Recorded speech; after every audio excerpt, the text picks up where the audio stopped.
What do you get when you combine cowboy western with grimdark fantasy and mash it into a literary fiction? Let me tell you about that.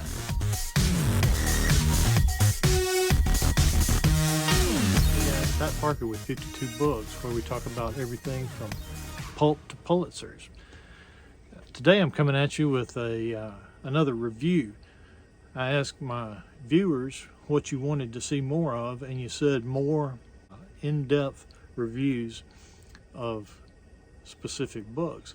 Well, today we're on the Pulitzer end of the spectrum, and I'm going to be reviewing for you Lonesome Dove by Larry McMurtry.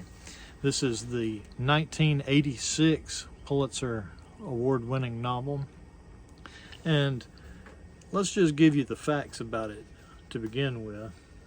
So it's Lonesome Dove, written in 1985, 864 pages, 102 chapters. It's the 1986 Pulitzer Prize winner, third in a 4-book series, but I did not have any problem at all jumping into the story right here. It's just there's a couple of books before it that you can read if you choose to. So let me start out by talking about what Pulitzer Prizes are to begin with. Pulitzer Prizes in fiction were originally awarded annually for the American novel published during the year which shall best represent the wholesome atmosphere and highest standard of American manners and manhood. Well, you can tell that original description is kind of, well, it doesn't age well. So over the years it has been changed to the Pulitzers are awarded for distinguished fiction published in book form, published during the year by an American author, preferably dealing with American life. Okay, this should sort of be a clue that Lonesome Dove is going to be a character-driven thing, because it's going to be about Americans in America doing America stuff. And sure enough, Lonesome Dove is to a greater extent about character instead of plot.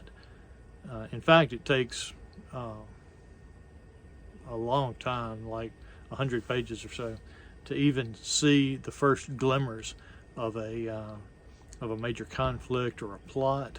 But the book does not plod or drag at all.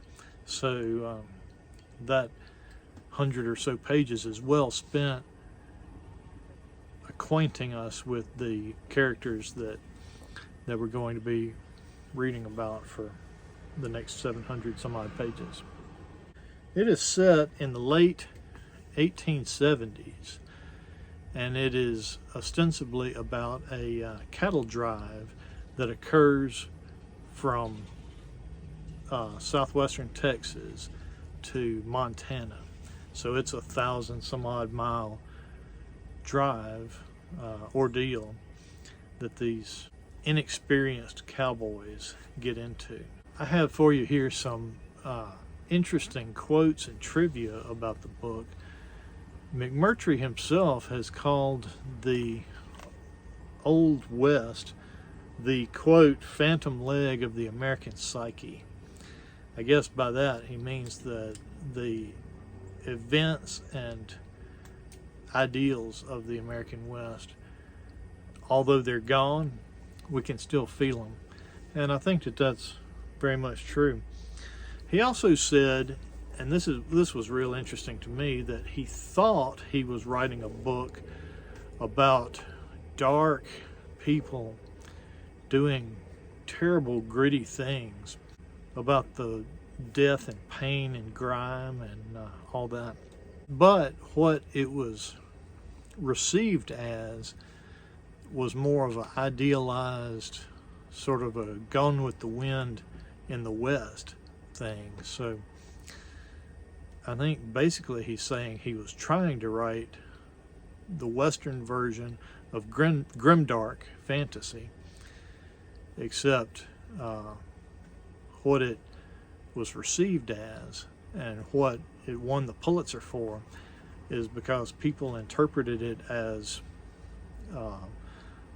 more of an epic, classic Western about American values. And that's kind of interesting, because while it does have that classic American ideal feel to it, it also has that very dark, gritty, deadly feel to it also.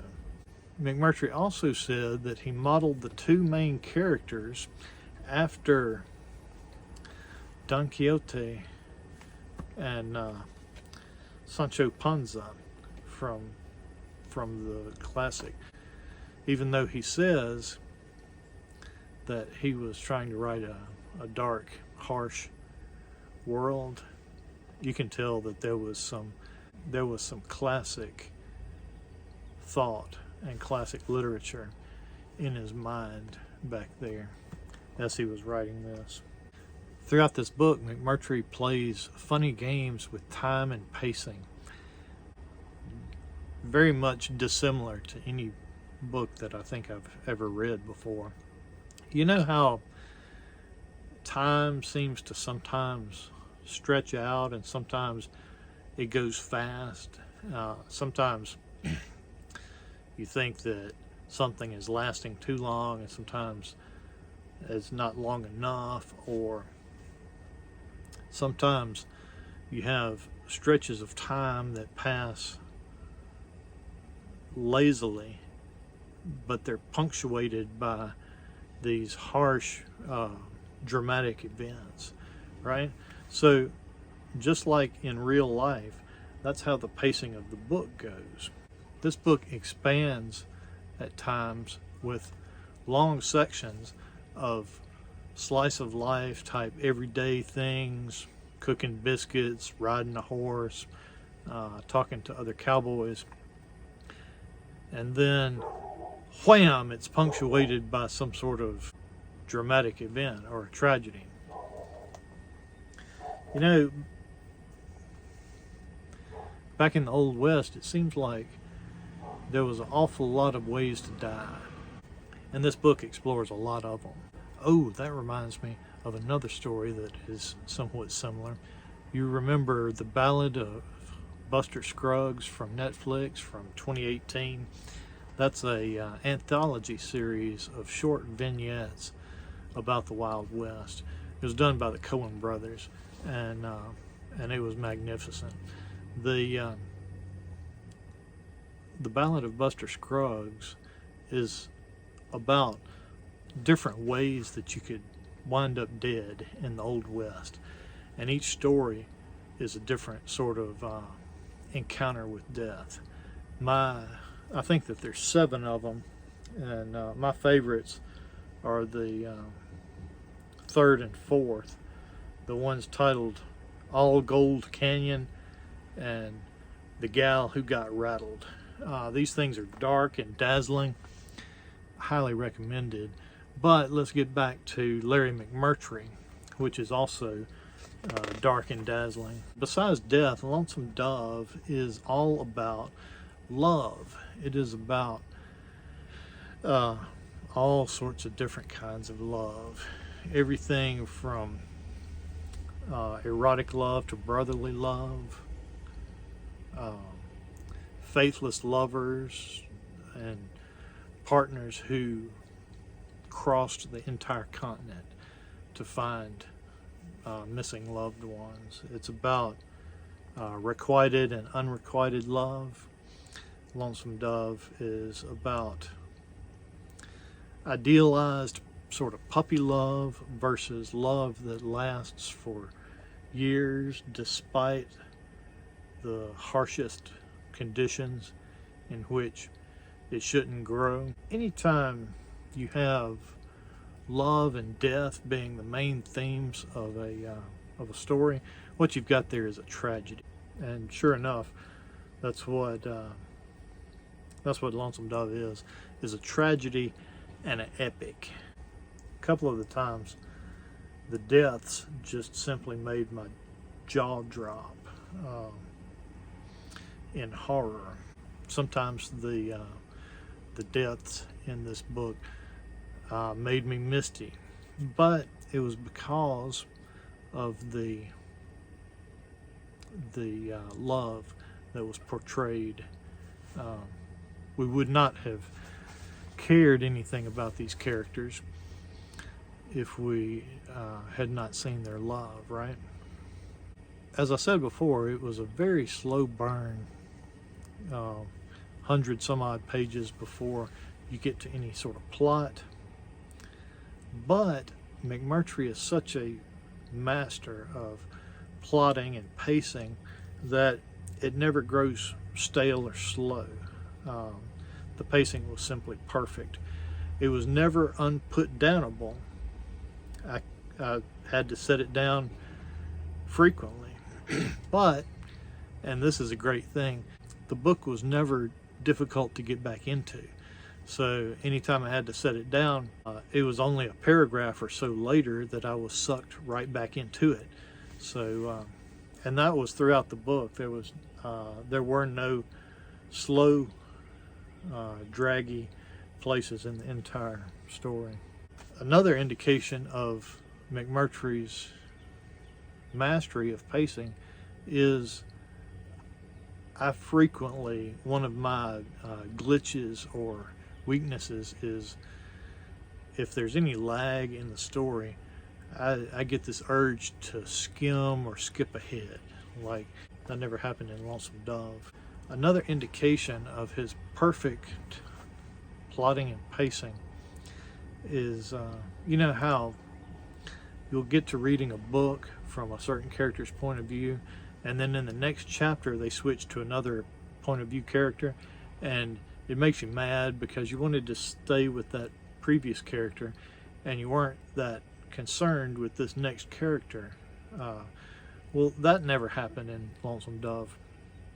There's only, I don't know, half a dozen major characters, 6 or 8 major characters, and each time each one of them becomes a point of view character for the story. The story doesn't lag, it just keeps on going. This book, if you could call them negatives, I figure I'll tell you about them. Now the main narrative is about a group of characters making a cattle drive from southwest Texas to Montana, 1,000 some odd miles, during a time period when west of the Mississippi was virtually all wilderness, and it had been explored, and there were people out there, but they were very sparse and far spread out. Making a trip simply by yourself from Texas to Montana was extremely dangerous, and it was not a sure thing then as it is now, much less with 1,000 head of cattle.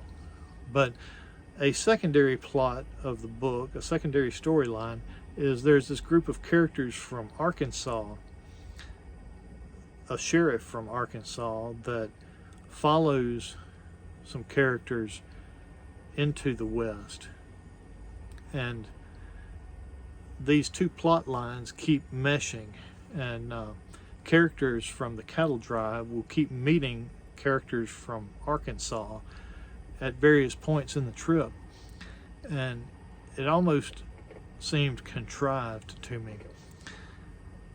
I can sort of write that off because I can see that back in that day in the wilderness, if you were going to meet somebody, then it would only be at certain places.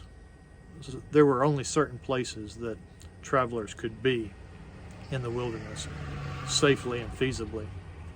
So characters coming into the general area from Arkansas and coming from Texas could reasonably be thought to to be in the same place at the same time. But it still seemed kind of contrived to me. But that was very minor.